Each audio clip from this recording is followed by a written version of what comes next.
Bismillahirrahmanirrahim. Assalamualaikum warahmatullahi wabarakatuh. Halo, apa kabar semua? Semoga semuanya dalam keadaan sehat walafiat dan tetap semangat dalam menjalani segala aktivitas sehari-hari. Pada kesempatan kali ini, saya akan menjelaskan tentang materi pendidikan agama Islam dan budi pekerti kelas 10 semester ganjil, yaitu sumber hukum Islam. Sebelum kita memulai pembelajaran, mari kita berdoa terlebih dahulu. Bismillahirrahmanirrahim. Rabbi zidni ilma warzuqni fahma. Amin. Pembahasan pertama yaitu pengertian sumber hukum Islam. Dalam penetapan hukum dalam Islam harus dilandasi dengan pijakan atau alasan yang disebut dengan sumber hukum.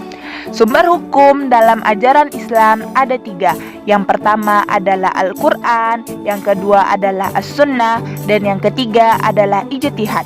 Ijtihad ini timbul karena adanya permasalahan-permasalahan baru yang timbul akibat berkembangnya zaman. Oleh karena itu dibutuhkan sesuatu yang dapat dijadikan pijakan untuk menetapkan hukum dalam perkara tersebut. Ijtihad itu didasari oleh Al-Quran dan juga As-Sunnah. Selanjutnya, kita masuk kepada pengertian Al-Quran. Secara bahasa, Al-Quran artinya membaca, sedangkan secara istilah Al-Quran adalah kalam Allah Ta'ala yang diturunkan kepada Rasul dan penutup para nabinya, yaitu Muhammad SAW, yang diawali dengan surat Al-Fatihah dan diakhiri dengan surat An-Nas. Selanjutnya, kita masuk kepada nama-nama dari Al-Quran. Yang pertama adalah Mau'idah, artinya pelajaran atau nasihat. Yang kedua, Al-Bayan, artinya penerang. Yang ketiga, Ar-Rahmat, artinya karunia. Yang keempat, artinya At-Tanzir, yang diturunkan. Yang kelima, Asy-Syifa, artinya obat atau penyembuh. Yang keenam, Al-Qaul, artinya perkataan atau ucapan. Yang ketujuh, Al-Furqan, artinya pembeda yang benar dan yang salah. Yang selanjutnya, Az-Zikr, pemberi peringatan. Selanjutnya adalah Al-Huda, artinya petunjuk. Dan yang terakhir adalah Al-Busyra, artinya kabar gembira. Pembahasan selanjutnya kita masuk kepada kedudukan dan fungsi Al-Quran. Al-Quran berkedudukan sebagai kitab Allah Subhanahu wa Ta'ala yang menempati posisi sebagai sumber pertama dan utama dari seluruh ajaran Islam, baik yang mengatur hubungan manusia dengan dirinya sendiri, hubungan manusia dengan Allah Subhanahu wa Ta'ala, hubungan manusia dengan sesamanya, dan hubungan manusia dengan alam. Adapun fungsinya adalah sebagai petunjuk atau pedoman bagi umat manusia dalam mencapai kebahagiaan di dunia dan akhirat. Sebagaimana firman Allah dalam Quran surat An-Nisa ayat 105 yang berbunyi, A'udzu billahi minasyaitonir rajim. Bismillahirrahmanirrahim. Inna anzalna ilaikal kitaba bil haqq litahkuma bainan nasi bima arakallah wa la takul lil khainina khasima. Shadaqallahul azim. Yang artinya, sesungguhnya kami telah menurunkan kitab kepadamu dengan membawa kebenaran, supaya kamu mengadili antara manusia dengan apa yang telah Allah wahyukan kepadamu. Dan janganlah kamu menjadi penentang atau orang yang tidak bersalah karena membela orang-orang yang berkhianat. Quran Surat An-Nisa ayat 105. Selanjutnya kita masuk kepada pengertian dan fungsi Al-Hadis. Yang pertama, pengertian hadis. Secara etimologi atau secara bahasa, hadis berasal dari bahasa Arab yang artinya baru atau tidak lama. Sedangkan secara syariat atau terminologi artinya segala tingkah laku Nabi Muhammad SAW, baik berupa ucapan atau qauliyah, perbuatan atau fi'liyah, maupun ketetapan atau takririah. Sebagaimana Nabi telah bersabda yang berbunyi, taraktu fikum amroini ma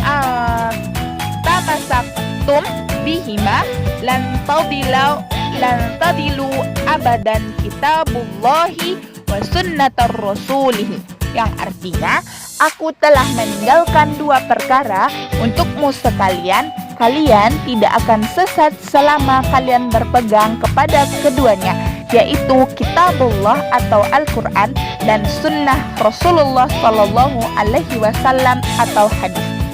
Selanjutnya, fungsi hadis terhadap Al-Quran. Yang pertama adalah memperkuat hukum-hukum yang ditentukan oleh Al-Quran sehingga kedua-duanya atau Al-Quran dan hadis menjadi sumber hukum.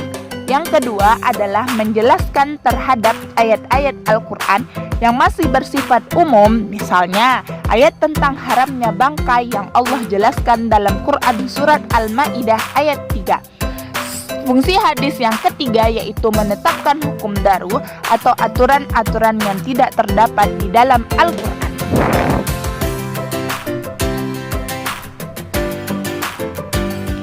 Materi yang terakhir yaitu adalah pengertian, kedudukan, dan fungsi ijtihad. Yang pertama, pengertian ijtihad. Secara bahasa atau etimologi, dalam kata ijtihad berasal dari bahasa Arab yang itu jahada, yang artinya berusaha dengan sungguh-sungguh.